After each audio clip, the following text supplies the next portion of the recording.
Okey. Assalamualaikum warahmatullahi wabarakatuh. Okey, kita sambung lagi mengenai fenomena gelombang. Fenomena gelombang. Okey, setelah kita belajar mengenai gelombang, jenis-jenis gelombang, iaitu gelombang melintang, gelombang membujur. Dan juga kita tahu contoh gelombang membujur, contoh gelombang melintang. Okey, sekarang kita akan tengok fenomena gelombang. Okey, fenomena gelombang ada 4, iaitu 1, pantulan, yang kedua, pembiasan, yang ketiga, pembelauan, yang keempat adalah interference. Okey, bagaimana kita nak buktikan air, bunyi dan cahaya adalah gelombang? Okey, untuk membuktikan air, bunyi, cahaya itu gelombang, dia mesti menjalani keempat-empat proses ini. Barulah kita boleh katakan dia adalah gelombang. Dia itu siapa? Air, bunyi, cahaya adalah gelombang. Okey. Cuba tengok gelombang air. Okey, seperti dalam gambar rajah. Kita akan lihat fenomena pantulan. Untuk fenomena pantulan, iaitu pantulan gelombang air, gelombang bunyi dan gelombang cahaya. Okey, cuba perhatikan pada gelombang laut. Gelombang laut bertemu dengan batu. Okey, gelombang laut bertemu dengan batu, iaitu permukaan yang keras. Okey, kalau perhatikan pada gambar rajah, pada gambar di sini, kamu akan perhatikan gelombang air ni akan gelombang air ni akan dibalikkan. Maksudnya arah dia akan dibalikkan. Itu faham arah perambatan gelombang akan dibalikkan, diterbalikkan. Gelombang 7 datang ke sini, ni gelombang selepas pantulan. Okey. Jadi untuk fenomena pantulan, syarat dia adalah gelombang tu mesti mengena ataupun terkena pada permukaan yang keras. Okey, contohnya papan, bangunan, okey, dan sebagainya. Dan permukaan itu bertindak sebagai pemantul. Okey, pemantul. Okey, untuk pantulan gelombang air di dalam makmal, kita menggunakan tangki riak. Okey, kita menggunakan tangki riak. Jadi tangki riak ni digunakan untuk mengkaji fenomena pantulan bagi gelombang air. Okey, jadi di mana kita akan meletakkan pemantul di tengah-tengah tangki riak ni, pemantul. Pemantul ini dalam bentuk satah, dan pemantul ini juga boleh dalam bentuk lekung. Okey. Pantulan gelombang berlaku apabila gelombang berlanggar dengan satu penghalang. Ini syarat dia. Gelombang mengalami perubahan. Perubahan apa? Perubahan arah perambatan gelombang apabila dipantulkan. Okey. Kita telah belajar sebelum ini hubungan di antara halaju, panjang gelombang dan juga frekuensi melalui formula seperti yang saya tuliskan. Okey. Cuba perhatikan sekarang. Okey, apa kaitan di antara nilai frekuensi, panjang gelombang dan halaju gelombang? Okey. Selepas gelombang dipantulkan.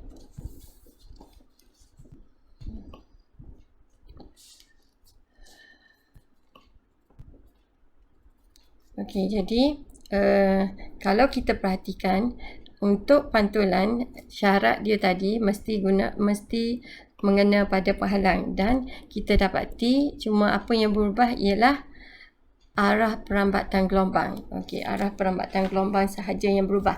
Jadi nilai frekuensi, nilai panjang gelombang dan nilai halaju adalah kekal sama selepas gelombang tersebut dipantulkan. Okey.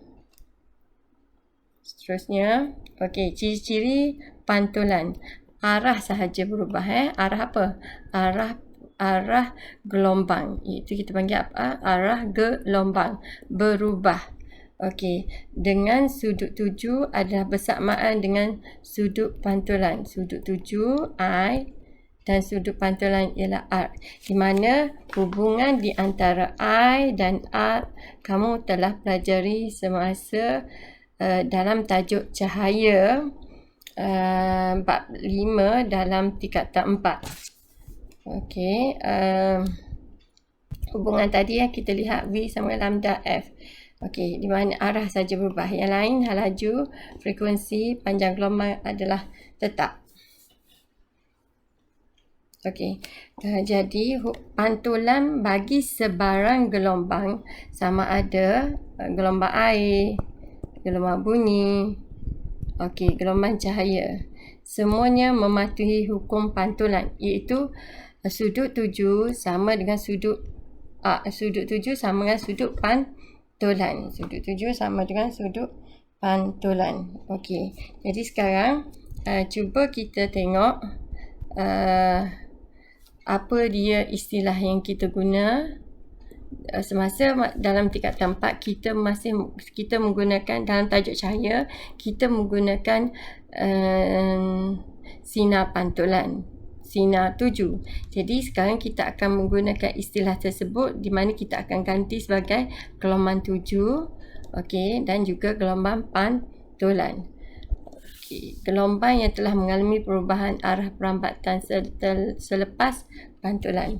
Okey, jadi cuba kita perhatikan pada rajah di bawah.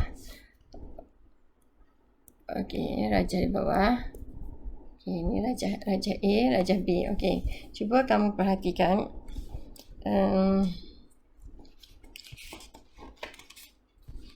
Okey, di mana ini adalah muka gelombang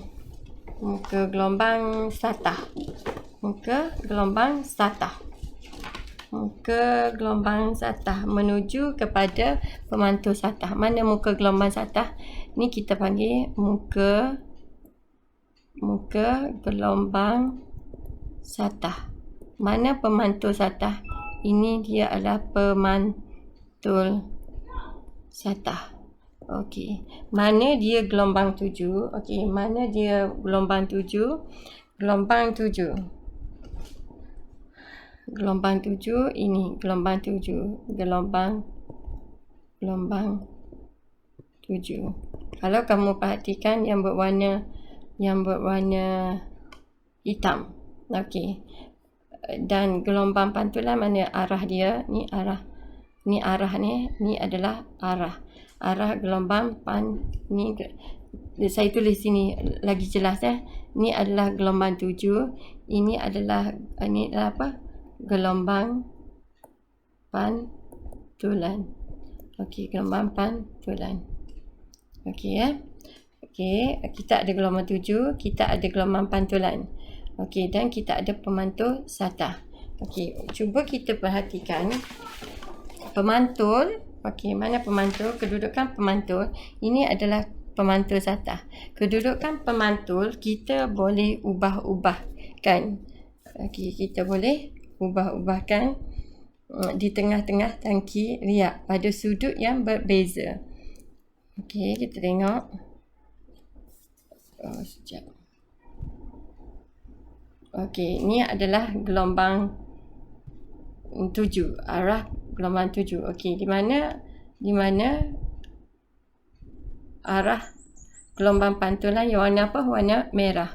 Okey, cuba kamu perhatikan jarak di antara muka gelombang di sini. Kita panggilkan sebagai panjang gelombang. Okey, cuba perhatikan yang warna merah ini. Okey, perhatikan panjang gelombang. Gelombang tuju saya letak sebagai I, ni sebagai R. Cuba kamu perhatikan, adakah sama? Okey, kalau kamu perhatikan jarak ataupun panjang gelombang tuju dan juga gelombang pantulan sama jarak dia. Okey, Jadi kita boleh katakan okey, itu panjang gelombang 7 sama dengan panjang gelombang pantulan. Macam mana dengan frekuensi? Frekuensi gelombang 7 sama dengan frekuensi pantulan. Okey, kenapa kenapa? Sebab untuk gelombang air, punca gelombang adalah daripada motor penggetar. Motor penggetar ni disambung kepada pada motor yang sama. Dipemur pada motor yang sama. Jadi frekuensi adalah sama sebelum dan selepas. Sebelum dan selepas adalah sama. Dan halaju gelombang 7 sama dengan halaju gelombang pantulan. Sudut 7 sama dengan sudut pantulan. Ini mematuhi hukum apa? Hukum pantulan. Okey, hukum pantulan. Okey, seterusnya. Okey, cuba kamu perhatikan kedudukan pemantul. Okey, kedudukan pemantul satah pada suatu sudut tirus. Okey, cuba perhatikan pemantul. Okey, apa akan jadi kepada gelombang apa? Gelombang 7. Okey, mana gelombang 7? Okey, ini dia. Okey, jadi untuk kamu menentukan arah selepas gelombang itu dipantulkan, syarat yang kita belajar dulu untuk hukum pantulan mesti kena ikut, iaitu kita mesti tahu garis normal. Okey, garis normal. Okey, dan satu lagi yang perlu kamu kena ketahui adalah ini adalah gelombang 7. Gelombang 7 ni mesti kita kena kepada mantul ini, kena sampai di sini. Okey, seterusnya okey, dan kamu kena tahu bila ini sudut 7, jadi di sini dan kamu telah tahu garis normal, jadi sudut 7 sama dengan sudut pantulan. Jadi arahnya ke mana? Okey, ke arah sini.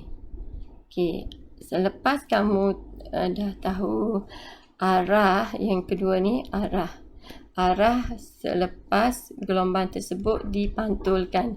Okey, kamu lukislah untuk panjang gelombang, iaitu pastikan garis ini sama dengan panjang gelombang sebelum ni I, sebelum ni ada selepas pantulan. Pastikan jaraknya adalah sama.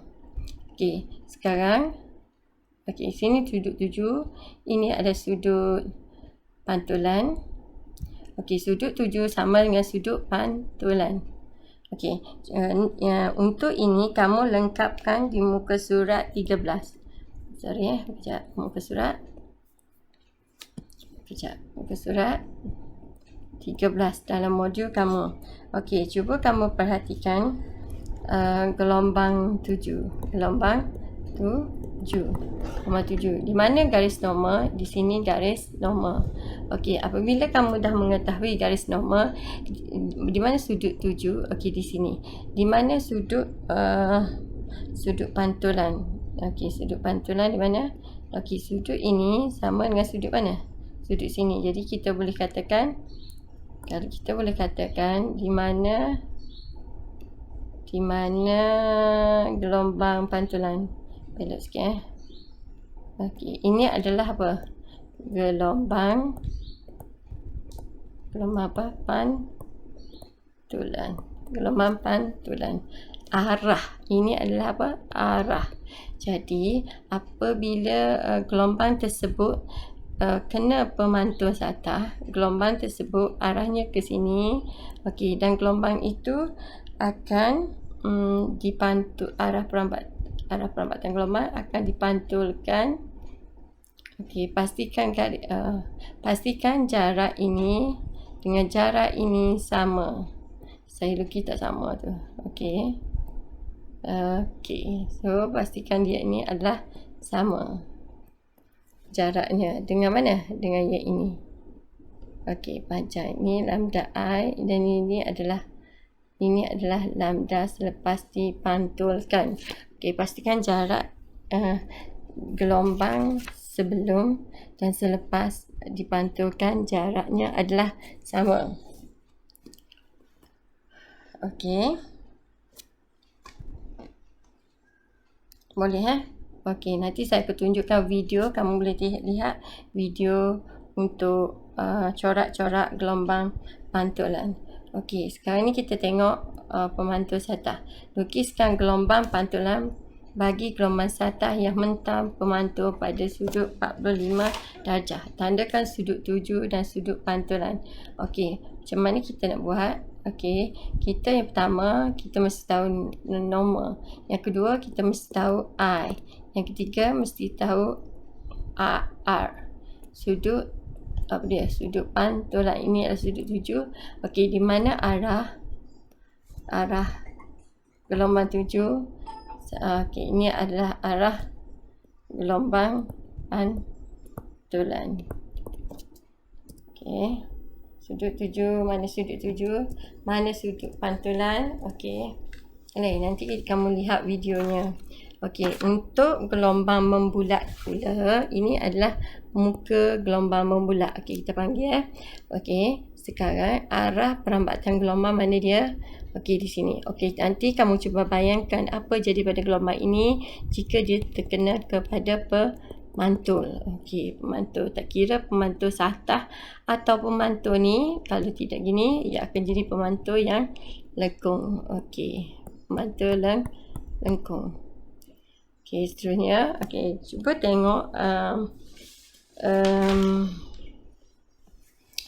okey, muka gelombang ini ada muka gelombang apa kita sebut tadi? Muka gelombang membulat. Okey, muka gelombang membulat mengena kepada pemantul satah.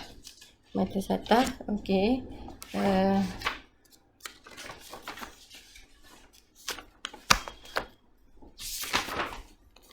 Okey, sekarang ni kamu tengok. Okey, mula-mula sekali, okey, cuba kamu tengok di mana arah gelombang. Di mana arah gelombang? Okey, kamu perhatikan arah gelombang sini kan. Okey, ini adalah gelombang 7. Okey, gelombang 7. Okey, sekarang kamu lihat gelombang. Okey, dia boleh dalam keadaan gini. Dan dia boleh dalam keadaan macam ni. Okey, seolah-olah gelombang yang 7 tu datang dalam keadaan gini. Kalau kita nak sambung pun, kita pastikan jarak ini adalah sama dengan jarak ini. Jarak ni. Okey, kamu boleh tuliskan. Okey, nanti kita akan draw lagi. Lukiskan lagi. Okey, apabila gelombang ini mengena kepada pemantul, okey, dia akan dipantulkan semula. Okey, jadi lukisan kita macam mana seolah-olahnya kalau mengena permukaan ini, okey, ini adalah sudut. Mana sudut? Okey, mengikut pada prinsip ataupun hukum pantulan, di mana kamu kena cari di mana norma. Okey, di sini norma, dan di mana gelombang selepas dipantulkan. Ini sudut 7. Okey, ini adalah sudut apa tadi? Kenapa lagi? Okey, ini adalah sudut selepas dipantulkan. Okey, jadi ni pun sama, kena pada sini. Okey, di mana garis norma? Okey, di sini garis norma, dan gelombang akan macam mana? Okey, dipantulkan semula macam tu. Okey,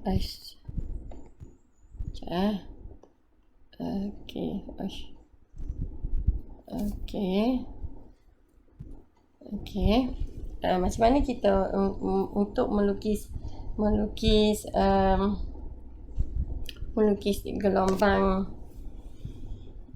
gelombang setelah dipantulkan. Okey, kita tengok dia akan bentuk apa dia? Dia seolah-olah akan bentuk apa? Bentuk macam mana? Okey, kita bentuk macam ni.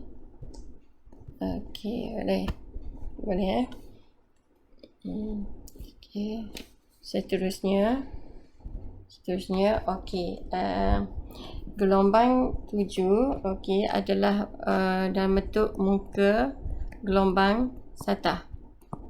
Okey, cuba kamu tengok arah gelombang 7, arah gelombang 7. Arah gelombang 7, okey, cuba perhatikan di sini. Okey, mesti sampai ke pemantul. Okey, pemantul sekarang, pemantul melengkung. Okey, apabila pemantul melengkung, okey, cuba kamu tengok seterusnya. Apa jadi pada gelombang ini? Okey, katakanlah saya lukiskan di sini. Okey, kita lukiskan, pastikan saya susah untuk kawal pen, jadi kamu pastikan dia adalah panjang di sini adalah sama. Okey, selepas mengena pemantul, okey, cuba perhatikan di sini, sama juga kita akan menggunakan konsep ataupun hukum pantulan. Okey, di sini mana garisan normal? Okey, ini garisan normal. Okey, ini adalah sudut 7. Okey, celah ni adalah sudut 7. Jadi di mana gelombang tu? Okey, dia seolah-olah terpantul macam ni. Okey, seolah-olah terpantul sini. Yang ni, okey, di sini seolah-olah kalau ada lagi sini. Okey, kena di sini. Okey, nanti di mana pantulan? Okey, seolah-olah mana normal? Okey, ni. Okey, ini adalah normalnya. Okey, jadi mana gelombang selepas dipantulkan? Okey, susah nak lukisnya. Okey, macam ni. Jadi, okey, ini adalah arah. Bentuk gelombang tu. Okey, kamu jangkakan bentuk gelombang dia dalam bentuk macam mana? Okey, bentuk gelombangnya akan jadi mengikut bentuk pemantul. Okey, nanti kamu akan lihat videonya dan kamu akan lebih jelas. Okey, seterusnya.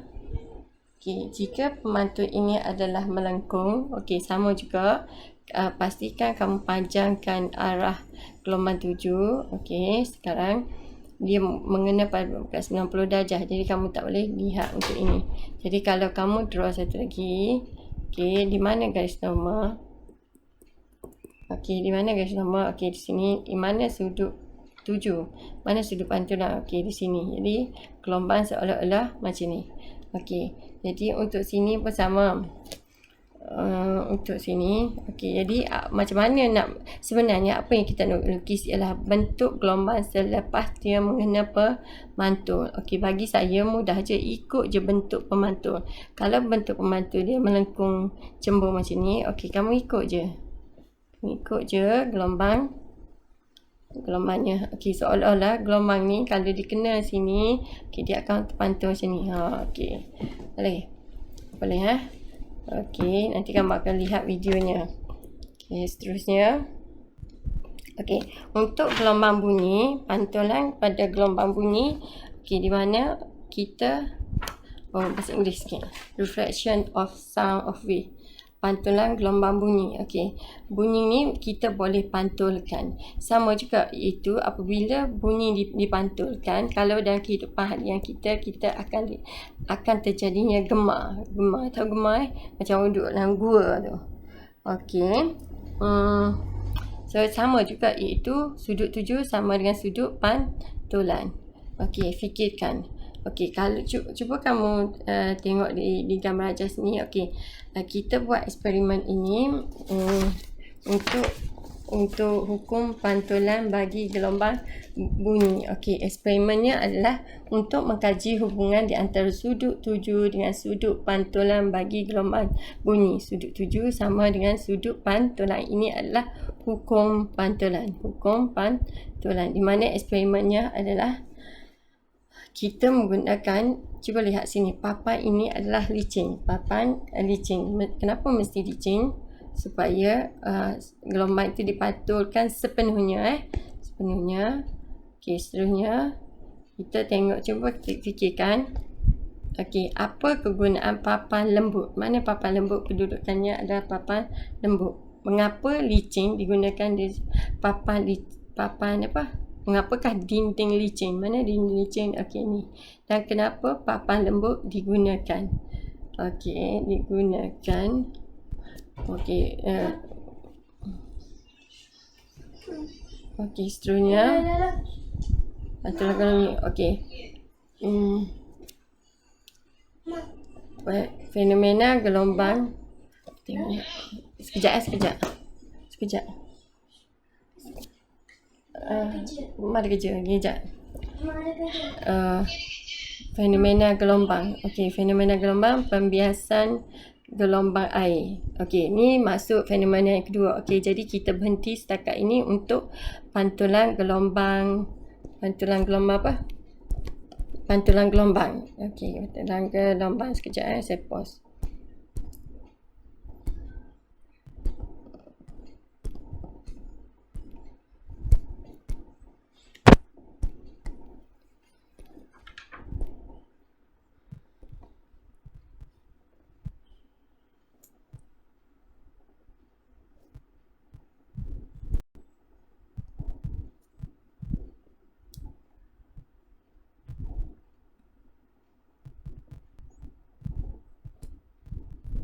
Cukup pula cari.